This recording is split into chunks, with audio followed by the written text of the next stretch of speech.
And I'm back with the last part of the class. So let's finish up talking about labor law.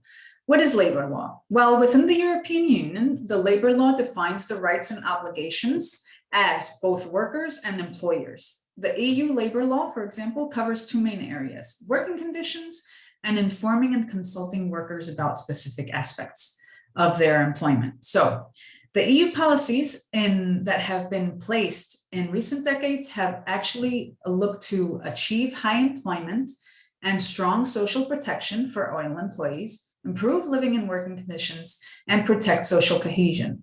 The European Union aims to promote social progress and improve the living and working conditions of the peoples of Europe, and thus, this is why the labor law was implemented.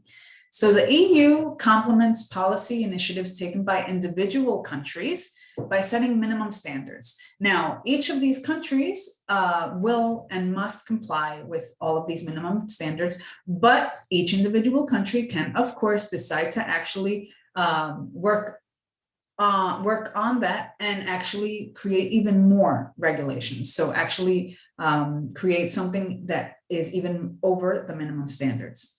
And so this specific treaty set minimum requirements for working and employment conditions and informing and consulting workers. So there are countries where, for example, besides the 20 days annual paid leave that the European Union specifically regulates, there can be countries and there can even be employers who decide to give their workers more than 20 days paid annual leave. So the EU directive basically specifies that the member countries must incorporate these directives into their national law and implement them. This means that their national authorities are the ones that actually will be enforcing the rules. They have to comply by the rules and thus must ensure that they are enforcing the rules. Now, the European Union created the ECE, which is the European Center of Expertise, and they are the experts in the field of labor law, employment and labor market policies. This was created in 2016, and this Center of Expertise, the ECE, covers legal, regulatory, economic, and policy aspects of these different aspects of labor law, including reforms in the 28 member states of the European Economic Union countries, also candidate countries and potential candidates eligible for participation. So from the labor law perspective, the goals of the European Center of Expertise, ECE, are to, among others, assist the Commission in the role of ensuring a correct application of EU law across all of the member states and monitoring any reforms in labor legislation within the European Union strategy. Their work is also to reinforce the Commission's capacity to actually anticipate any issues that could come up in the future from applying these directives and analyze potential legal issues and the impact of the ECJ, the European Court of Justice rulings, and also improve awareness and encourage public debate on specific issues in the interest of EU labor law and legislation. So the EU employment law, let's take a look at that. The EU employment law covers areas such as conditions of employment, working time, we saw that already, part-time, fixed-time work, posting of workers, discrimination, etc., informing and consulting workers in collective issues, and protection of personal data. Now, what about human resources and technology? Of course, we understand technology. When we think about that in terms of human resources, we understand, well, what am I going to be using as part of my intranet? Will we have Linux? Will we have SAP, etc.? No, in this aspect, regarding to legal regulations for human resource, it has to do with how technology can be used to benefit us, or it can actually have a negative impact. So, for example, one of the important things and one of the huge contemporary issues that are being debated today are the misuse of social media by HR departments to actually police or monitor their workers. So there are actually HR people who will actually look up on social media even candidates who aren't even part of their team, just to see what they're like, and may just completely discard them from a selection process because the image or the post that they shared don't align with the person, because, well, we could see examples like, for example, now there are, with the COVID vaccine, there are people who are pro-COVID vaccine and there are people who are against COVID vaccine.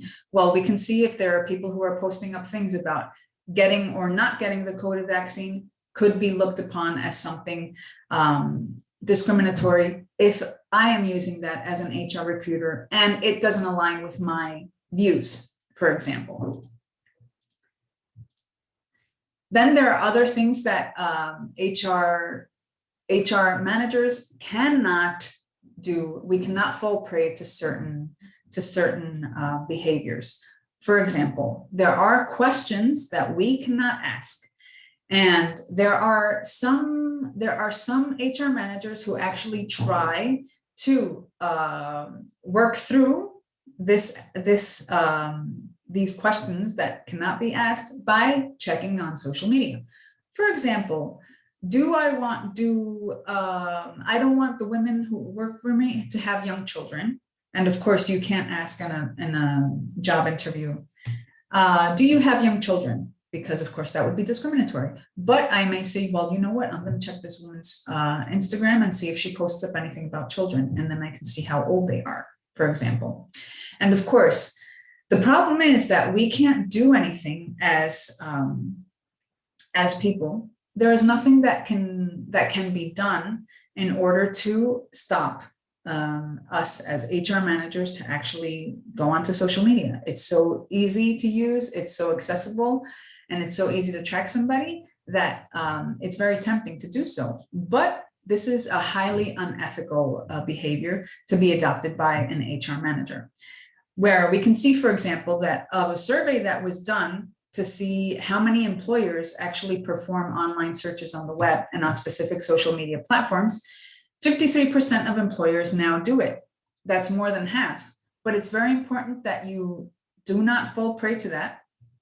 And of course, make sure that you never, ever, ever ask your employees to give you access to their social media platforms, either login information, et cetera, et cetera. You will, of course, be breaking the social network's terms of service. And of course, you will not be upholding your employees' privacy. Now, although it can be said that anything that a person posts is for the general public, and so everything can be used, and in the court of law, you can say, well, if I go to the court of law, if they've posted up and they have a public profile, it's available for everybody, so they are okay with me knowing about this. Yes, that is true, but the consequences that you may have for that employee based on what they have posted may be breaking the law. So make sure that you tread that line. It's a very fine line, and that you tread it very lightly, because this can pose a big legal problem for you in the future. Now, then there's other issues, such as feeling overwhelmed by technology. The fact is that we are now in an always on mode, and that it's very difficult for both employers and employees to actually disconnect. You can have people contacting you at any time, day or night, through social media platforms, through intranets, through messaging apps, etc.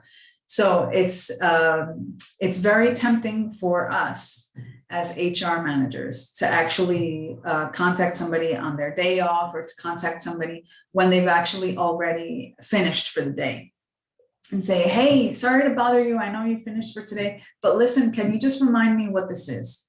Remember that the more we are hounding our employees, the less productive they actually become. People who are always on actually experience burnout much earlier than people who actually take time to disconnect and to have that work-life balances.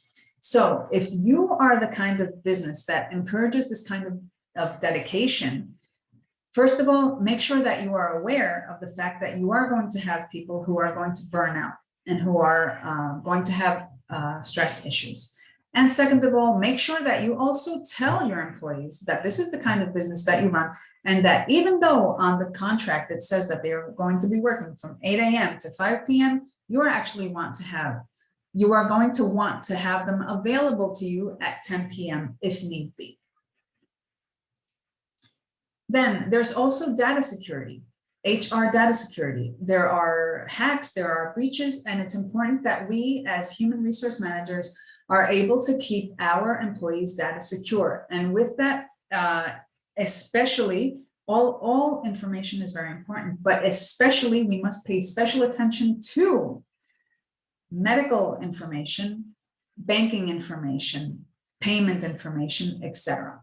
So as a small business, it's important that we remember that it's not just about keeping your printed information in a safe, for example, with a key, but it's also important that the servers and the technological information that we have are also secured and put in a very safe place. So if you have to pay more in order to ensure that it is encrypted or that it is protected through other means, please be sure that you can do that and try to prevent these things from happening. And then remember that even if you don't have a global business, I'm not a multinational company, I only have 4 people working for me, etc., it's important that you are cloud-based, that you can be able to work from anywhere, that you are able to use and do your day-to-day work from anywhere.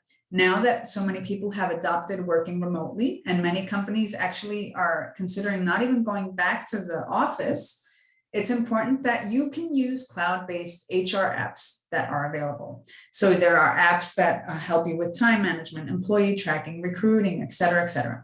So of course you will get all of the benefits of these cloud apps without any of the hassle. And here are just a few of the ones that you can use. Tribe HR, Bamboo HR, Effortless HR, iEmployee, When I Work. Take a look at these and see which one can work best for you. And then HR resources and help. So especially when we are running a small business, there are times when we feel that we can't do everything. And it's true. We are good at the job that we are doing. And if we are the HR managers, then we have to be focused on managing HR. We can't be focusing on doing operations or any other things. So what kind of resources do we have available to us to help us with this? Well, first we have SHRM, which is the Society for Human Resource Management. And they have a website which has lots of extremely helpful resources, and you can choose to join them as part of the society, or you can just read their articles. There's a lot of information there that you can put to use. And if you are in the United States, you can have the Department of Labor website. You can access them to research and find questions and answers to specific legal regulatory information and compliance. And so to finish up, remember that within the European Union labor law, the EU labor law will help to benefit large numbers of citizens directly and have a positive impact in their daily lives. So the EU labor law will help with providing a clear framework of rights and obligations, protecting the health of the workforce, and promoting sustainable economic growth. So this brings me to the end of our class. For next session, I would like you to read chapters 4 and 5 on the Human Resource Management book. You don't have to read anything on the Strategic HR Management book this week. And take a look at all of these different EU laws on different regulatory matters for employees. Have a great week, and I will see you soon. Bye-bye.